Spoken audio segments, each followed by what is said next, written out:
নমস্কাৰ নাথ গড ফাৰ্মিঙলৈ সকলো ভিউৱাৰ্ছকে স্বাগতম। আজি এটা ভিডিঅ' বনাব লৈছোঁ। মানে মই এই বছৰৰ কাৰণে চাইলিজ বনালোঁ, যথেষ্টখিনি চাইলিজ বনাইছোঁ। চাইলিজখিনি বনাওঁতে মই কেনেকৈ বনালোঁ, ইয়াতে কি মিক্স কৰিলোঁ, মানে গুড় দিলোঁ, গুড়ৰ পানী দিলোঁ নে নিমখ পানী দিলোঁ নে চাইলিজখিনি শুকুৱাই বনালোঁ নে কেনেকৈ বনালোঁ এইবাৰ, মানে চাইলিজখিনি একচুৱেলি আমি বনাব কেনেকৈ লাগে সেই বিষয়ে আজি ভিডিঅ'টো বনাব লৈছোঁ। ভিডিঅ'টো যদি সম্পূৰ্ণকৈ চাই তেতিয়াহ'লে আমি চাইলিজ বনোৱাৰ পদ্ধতিটোৰ বিষয়ে যথেষ্টখিনি আপোনালোকে মানে বুজি পাব বুলি আশা ৰাখিছোঁ। আৰু যদি ভিডিঅ'টো ভাল লাগে তেতিয়া চেনেলটো নিশ্চয়কৈ ছাবস্ক্ৰাইব কৰিব আৰু লাইক কৰিব, কমেণ্ট কৰিব। আহক ভিডিঅ'টো আৰম্ভ কৰোঁ। এইখিনি যে দেখিছে, এইখিনি মোৰ যোৱা বছৰ যিখিনি মই চাইলিজ বনাইছিলোঁ সেইখিনি হয়। এইখিনি চাওক, এইখিনি চাইলিজত একচুৱেলি মই একোৱেই মিক্স কৰা নাই, মেচিন দি কাটিছোঁ আৰু ডাইৰেক্ট খালি বস্তাত ভৰাই দিছোঁ। বস্তাত ভৰাই পেলাই বান্ধি ৰাখি দিছোঁ। আপোনালোকে জানে চাইলিজখিনি মানে 1 পৰা 1.5 মাহমানৰ পিছতে খোৱাব উপযুক্ত হয়। যেতিয়া মই ছাগলীক খুৱাবৰ কাৰণে প্ৰয়োজন বোধ কৰিছিলোঁ তেতিয়া বস্তা খুলিছোঁ, বস্তা খুলি পেলাই উলিয়াই পেলাই ইয়াতে অলপ কিবাকিবি মিক্স কৰি পেলাই ছাগলীক দি দিছোঁ।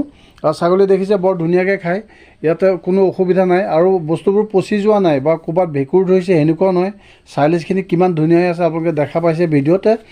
আৰু এই চাইলিজখিনি গোন্ধটো বহুত ধুনীয়া কৰে, বা পচি নাযায় বা গেলি নাযায়। আৰু এনেকুৱা ধৰণৰ চাইলিজ ছাগলীক খোৱালে কোনো ক্ষতি নকৰে আৰু ছাগলীৰ স্বাস্থ্য পাতি ভালেই হয়। আৰু চাইলিজ যে আমি বাৰিষাহে খুৱাম সেইটো নহয়, আমি যিকোনো সময়তে চাইলিজ ছাগলীক খুৱাব পাৰোঁ। বহুতে কি কৰে, মাকৈবোৰ মানে যিবিলাক মাকৈ বেয়া হয়, ভালকৈ ফল নধৰে, তেনেকুৱা মাকৈ কাটি পেলাই চাইলিজ বনায়। মই কিন্তু তেনেকুৱা নকৰোঁ। মোৰ এইখিনি মাকৈ দেখা পাইছে, মাকৈখিনি বহুত ধুনীয়া হৈছে আৰু ইয়াত বৰ্তমান মাকৈ ধৰিছে। মাকৈ যেতিয়া ধৰে তেতিয়া সেইটো সময়ত যদি কাটি পেলাই আমি চাইলিজ বনাওঁ তেতিয়া চাইলিজটো বেছি ভাল হয়, বেছি প্ৰ'টিনযুক্ত হয়, মানে নিউট্ৰিশ্যন বেছি ভেলুটো তাত বেছি হয়। তো এনেকুৱা সময়ত মই চাইলিজখিনি কাটিছোঁ। আৰু মাকৈবোৰ দেখা পাইছে, মাকৈবোৰ বহুত ধুনীয়াকৈ ধৰি আছে। এইটো সময়ত যদি মাকৈখিনি কাটি পেলাই আমি চাইলিজ বনাওঁ তেতিয়া চাইলিজখিনি বহুত মিঠা হয়। গৰু বা ছাগলী হওক বা গাহৰিক দিলেও এই মাকৈখিনি চাইলিজখিনি বহুত ধুনীয়াকৈ খায়। এনেকুৱা ষ্টেজত একচুৱেলি চাইলিজৰ কাৰণে মাকৈটো কাটিব লাগে। কাটি পেলাই ইয়াতে অন্য বিশেষ নাই, দেখা পাইছে মই মেচিনত কুটিছোঁ।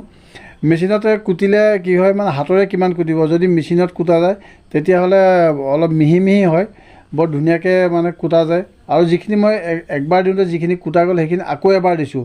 এনেকৈ নহয় যে এবাৰ কুটি পেলাই বস্তাত ভৰাই দিছোঁ। যোৱা বছৰ একচুৱেলি মই এবাৰ কুটি পেলাই ভৰাইছিলোঁ, তেতিয়া মাকৈটো ডাঙৰ হৈ আছিলে। এইবাৰ কি কৈছোঁ, দুবাৰ কুটিছোঁ। দুবাৰ কুটি পেলাই ইয়াত একো মিক্স কৰা নাই, কিন্তু মই গুড়ৰ পানী, নিমখ পানী, কিবা পানী একো মিক্স কৰা নাই, ডাইৰেক্ট খালি কাটিছোঁ আৰু বস্তাত পেকিং কৰিছোঁ। আপোনালোকে দেখা পাইছে ভিডিঅ'ত, মই একো মিক্স কৰা নাই, খালি এনেকৈ ভৰাই নিছোঁ। যোৱা বছৰ মোৰ বহুত ভাল হৈ আছিলে, যিখিনি চাইলিজ বনাইছিলোঁ বহুত ভাল হৈ আছিলে, তাত একো বস্তু মই মিক্স কৰা নাছিলোঁ। ইয়াতে খালি চবতকৈ ডাঙৰ কথা হ'ল কি, তাত থকা হাৱাটো হেঁচি ঠেলি ওলাই দিব লাগে। আপোনালোকে ভিডিঅ' দেখা পাইছে, এওঁলোকেনো কি মিক্স কৰিছে, ডাইৰেক্ট পথাৰত মেচিন লৈ গৈছে, মেচিনে কাটিছে আৰু ডাইৰেক্ট বান্দুল হৈ পেলাই ওলাই আহিছে। তো আমিও যেতিয়া ঘৰত বনালে তেনেকৈ একো মিক্স কৰিবলগীয়া নাই, আৰু ডাইৰেক্ট কাটিব লাগে, খালি ভৰাই থ'ব লাগে। কিন্তু যদি চাইলিজৰ বস্তাত কেনেবাকৈ বতাহ সোমাল, হাৱা সোমাল, ফুটা থাকে বা ফাটি যায় বস্তাটো, তেতিয়াহ'লে নিশ্চয়কৈ চাইলিজখিনি বেয়া হ'ব, ভেঁকুৰে ধৰি পেলাই পচি যাবগৈ। আৰু ভেঁকুৰে ধৰাৰ পিছত একচুৱেলি গৰু ছাগলীক খুৱাব নালাগে, সেইখিনি ক্ষতি কৰিব। যদি ফুটা নাথাকে তেতিয়া চাইলিজ কেতিয়াও বেয়া নহয়। আপুনি 2 বছৰ 2.5 বছৰলৈকে চাইলিজখিনি ৰাখিব পাৰিব, কেতিয়াও বেয়া নহয়। কিন্তু ফুটা ওলালেতো 1 মাহমানৰ ভিতৰতে একদম গেলাৰ নিচিনা হৈ যাব আৰু বগা ভেঁকুৰে ধৰি পেলাই কিবা নিচিনা হৈ যায় বস্তুটো। বেয়া হোৱাৰ পিছতো ছাগলী হওক গৰু হওক কাকোকেই খুৱাব নালাগে। আৰু যদি ভেঁকুৰে নধৰে, ফুটা নাথাকে, তেতিয়া 2 বছৰ 2.5 বছৰলৈকে আপোনাৰ যেতিয়া মন যায় তেতিয়া ছাগলীক খুৱাব পাৰিব। মোৰ এই ডাঙৰ বস্তাখিনি দিছে, ডাঙৰ বস্তাখিনিতে মোটামুটি 2 কুইণ্টেল বা 2 কুইণ্টেলতকৈ বেছি সেনেকৈ চাইলিজ ইয়াত আছে। যেতিয়া বেছি বাৰিষা হ'ব তেতিয়া মই ডাঙৰ বস্তা খুলি পেলাই ছাগলীক খুওৱা আৰম্ভ কৰিম। আৰু এই ক'লা দেখা পাইছে, এইখিনি সৰু বস্তা হয়। সৰু বস্তাখিনি যেতিয়া মোক কম চাইলিজৰ প্ৰয়োজন পৰিব তেতিয়া মই সৰু বস্তাখিনি খুলিম। আৰু যেতিয়া বেছি চাইলিজ প্ৰয়োজন হ'ব, মানে বেছিকৈ বৰষুণ হৈ থকা হ'ব, তেতিয়া ডাঙৰ বস্তাবোৰ খুলিম। তো এই বছৰৰ কাৰণে মই এতিয়া যথেষ্টখিনি বনাইছোঁ। মোটামুটি মোৰ এতিয়া 15-20 কুইণ্টেলমান চাইলিজ বনাই থৈছোঁ ছাগলীৰ কাৰণে। চাইলিজ যে অকল ছাগলীক আমি বা গৰুক বাৰিষাহে খুৱাম সেইটো নহয়, যিকোনো সময়তে আমি ছাগলী বা গৰুক খুৱাব পাৰোঁ। খাদ্যৰ অভাৱে পূৰা কৰে। আৰু আপোনালোকে জানে চাইলেজে মানে কেঁচা ঘাঁহৰ অভাৱ পূৰণ কৰে। এইটো মোৰ পুৰণা ঘৰটো হয়, ছাগলীৰ পুৰণা ঘৰটো হয়। ইয়াৰ ওখ চাঙতে মই ওখ ফালৰ চাংটোত এনেকৈ চাইলেজখিনি ৰাখিছোঁ। এই ঘৰটোত বৰ্তমান ছাগলী মই ৰখা বন্ধ কৰি দিছোঁ। এইটো ঘৰত ছাগলী মানে নৰখা হ'লোঁ। এই সিফালে দেখা পাইছে এইটো ঘৰত ছাগলী ঘৰ বনাই থৈছোঁ। এই ঘৰটোতে মই নতুন ঘৰটোতে ছাগলীখিনি ৰাখোঁ।